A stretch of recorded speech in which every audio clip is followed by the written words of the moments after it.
The most important thing music lends to a game is the emotional part. And this is something music does better than any other thing.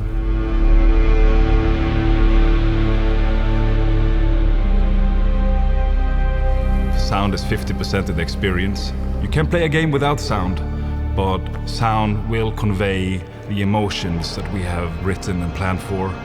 It connects the unconnected.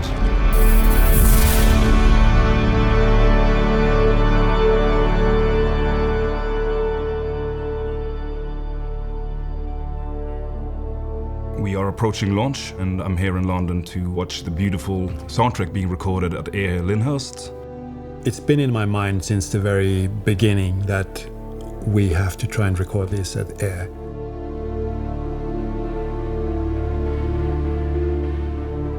The sound of the hall is, in my mind, it's the best place in the world to record. And also the sense of scale that it lends to a production like this is exactly what we need. It gives us this huge sound that we cannot achieve anywhere else. The other thing that is equally important is the level of the musicians here. It's a level of perfection that you don't really encounter very much. Being there and hearing the songs has been a fantastic experience. We're looking forward to get all this great music into the game. When Arild first approached me with this project, he said it was Dune. And I got very inspired to work. I could see so many things that we could do with the music. It is always a bit of a challenge to work on something that other people have worked on before you. Hans Zimmer's score from the films is spectacular music, and you have to take that into consideration when you're working on the same IP. Knut is particularly interesting. He has great anthemic songs, and it was natural for me to get in touch with him when we started this project. So we experimented quite a bit in the beginning. The Dune books, there is fantastic lore. It's an established universe in every way, but it also have these limitations. There's no computers, there's no gunpowder in the world. It's not the typical digital sci-fi slick soundscape you're used to in many games.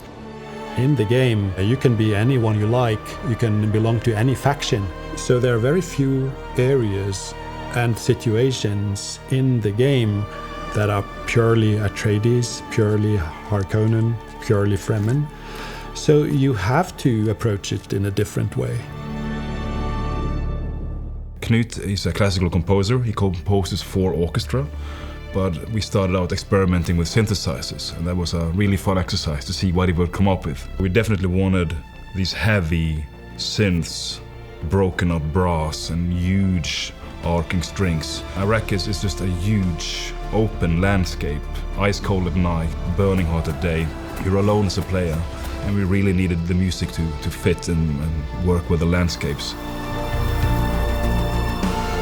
We came up with pillars for what we want to achieve. One of the pillars we wanted to use was flow, which means how sound needs to flow over time, not be too intrusive. The next pillar was information.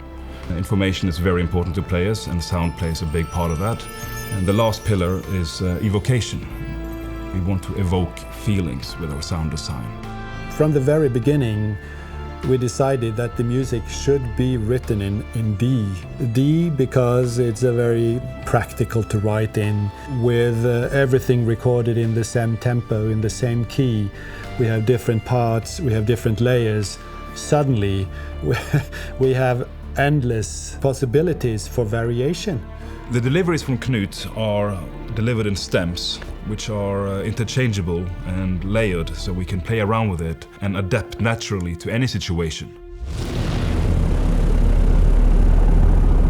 What we might start with is ambient music, supporting the normal game scenario, a player walking around, maybe building, doing survival gameplay, just beautiful music to support the visuals. Then suddenly a war might appear, or you might be attacked by a terrible scavenger.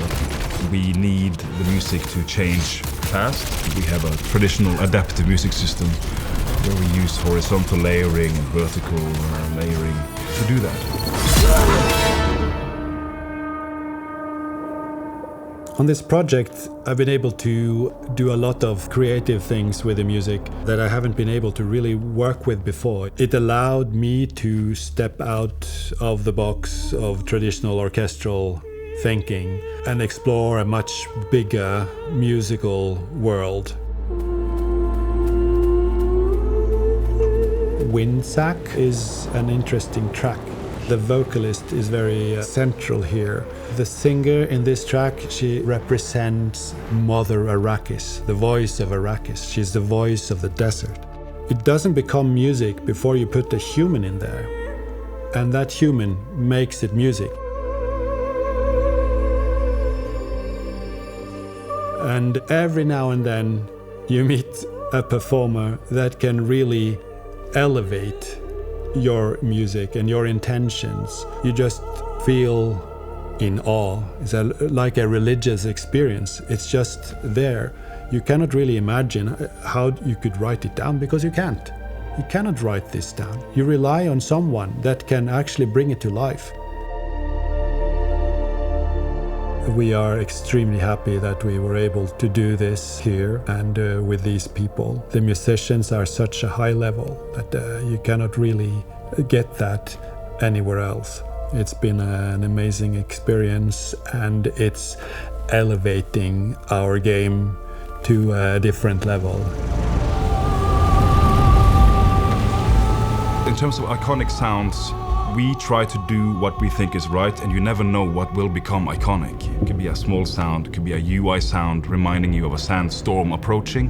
There's the worms, which are maybe the most iconic part of the books. It's been very interesting to work with these worms and try to come up with our own soundscape for them. In the books, they are described, sound-wise, as just hiss of sand.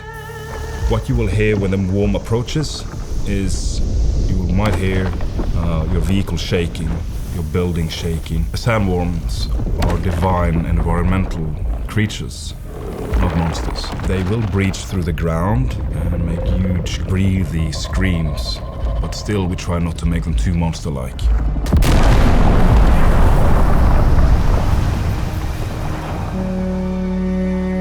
Sound is increasingly important in this type of games, and in general today I think it's more respected than ever.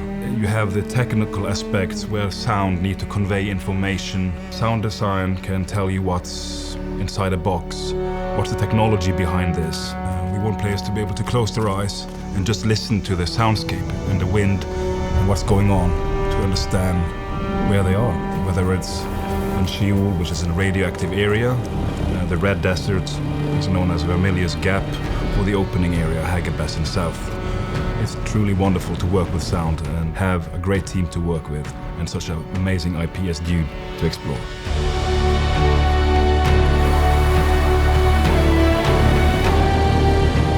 The most important function of music in visual media is to lend emotion to the visuals. And this is something music does better than any other thing. Another very important function of the music is to create a sense of time and space. What it does for the game is that it helps transport the player into a new universe, to a strange new world, to the world of Dune, to Arrakis.